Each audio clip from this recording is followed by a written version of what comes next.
Hi friends, நாம் இன்றைக்கி என்ன பண்ண போகிறோன்னா பாய் வீட்டு ஸ்டைல் பீஃப் கிரேவி பண்ண போகிறோம். அதுக்கு நான் ஒரு பெரிய வெங்காயத்தை எடுத்து சின்ன சின்னதாக கட் பண்ணி எடுத்து வச்சுருக்கேன். இது எதுக்குன்னா கிரேவி மாதிரி பீஃப் வரணுங்கிறதுக்காக நான் ஒரு ஆனியன் கட் பண்ணி வச்சுருக்கேன்.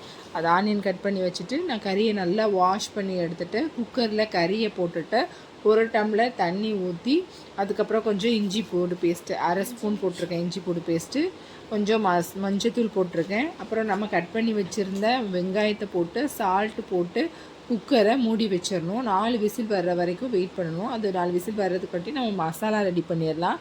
அதுக்கு சீரகம், மிளகு, காஞ்ச மிளகா இது 3ஐயும் போட்டு நல்லா பச்சை வாசனை போகிற வரைக்கும் வறுத்து மிக்ஸி ஜாரில் போட்டு அரைச்சி வச்சுக்கணும். அப்புறம் ஒரு பாத்திரத்தில் நல்லெண்ணெய் ஊற்றி நம்ம அரைச்சி வச்ச மசாலாவை போட்டு கிண்டிட்டு அதுக்கப்புறம் நம்ம அவிச்சு வச்ச அந்த கறி இருக்கு இல்லையா பீஃபு, அதை தூக்கி கொட்டி ஒரு 10 மினிட்ஸ் நல்லா வேக விடணும்.